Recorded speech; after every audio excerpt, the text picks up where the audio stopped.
Bye good morning তো নাই, good afternoon এসে তো আমি একটু বাজার থেকে আইসি লেগে বেতালা গরম লাগতেছে আমার, তাহলে এই ড্রেসটা আধা মাথা খুলছি, আধা মাথা লইয়া বসি।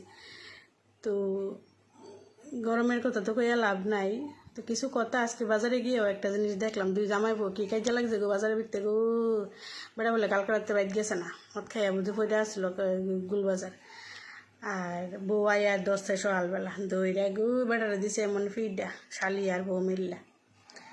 তো কেটা কমু বেটাই যদি রাত্রেবেলা বাইক না যাও বেসলে বউ চিন্তা করবো, বউ মা বাবা চিন্তা করবো, আর সবচেয়ে বেশি বউরাই চিন্তা করে। মা বাবা যখন একটু বয়স হোক মা বাবার চিন্তাটা মুখ দিয়ে কইতে পারে না, হয়তো বা তারা শারীরিক অসুস্থতা থাকে ঘুমায় জায়গা, কিন্তু বউ না একে বুড়বেলা অব্দি পেয়ে থাকবো। যদি জামাই বাড়িতে 10টার জায়গায় যদি 10টা 10 বাজে তাইলে বউরা আর শান্তি নেই।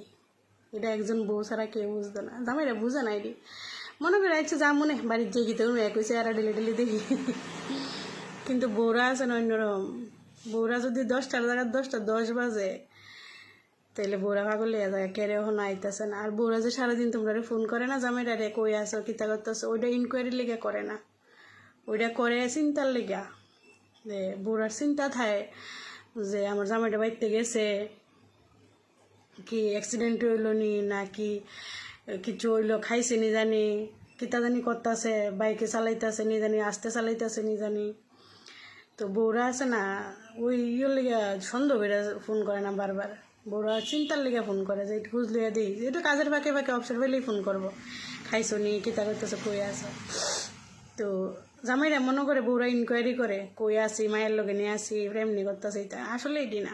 তো কইতে চাইতেছি কিতা যে বউ জামাইটা যেন বাড়িতে গেছে না, বউটা সারা রাত্র জামাইটারে খুঁজছে, খুঁজনের পরে গিয়া দে মদ খাই সারা রাত্র কাউন্টারে পড়ে আসছিল।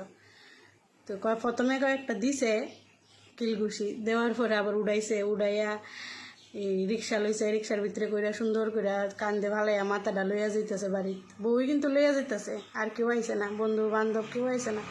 জামাই মনে করে বউরা বন্ধু বান্ধবরা দেখতারে না, বন্ধু বান্ধবগুলোকে মিশতে না করে গেলি গা, মদ খাইতে না করে গেলি খারাপের লেগে নি, আসলে এটি ভালোর লেগে কয়।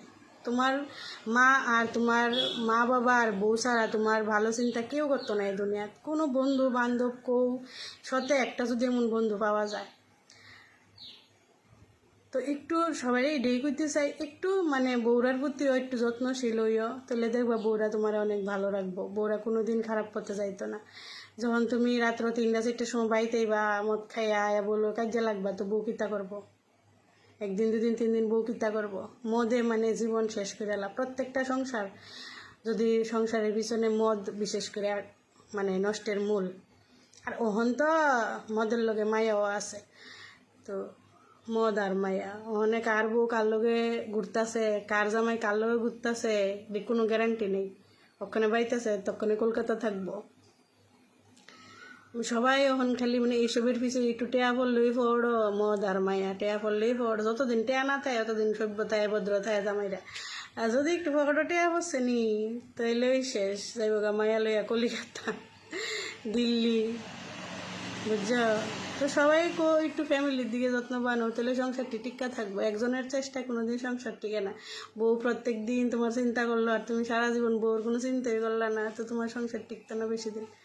আর মায়া লোক আছে না অনেক ধৈর্য ধরে, অনেক ধৈর্যের পরে গিয়ে মায়া লোক নষ্ট হয়, সহজে নষ্ট হয় না। এমন তো সব ডিপার্টমেন্টই আছে, কিছু ভালো কিছু খারাপ, তো কিছু আছে যে খারাপ করে আগের থেকে খারাপ দেয়, কিন্তু 99.99% মহিলারা পরিস্থিতির ফিরে খারাপ হয়, আর ওই পরিস্থিতিটা স্বামীর বাড়ির মানুষ তৈরি করে, বুঝলি। সবাই একটু ফ্যামিলির প্রতি যত্নবান হোক, বউরারে নষ্ট হইতে দিও না।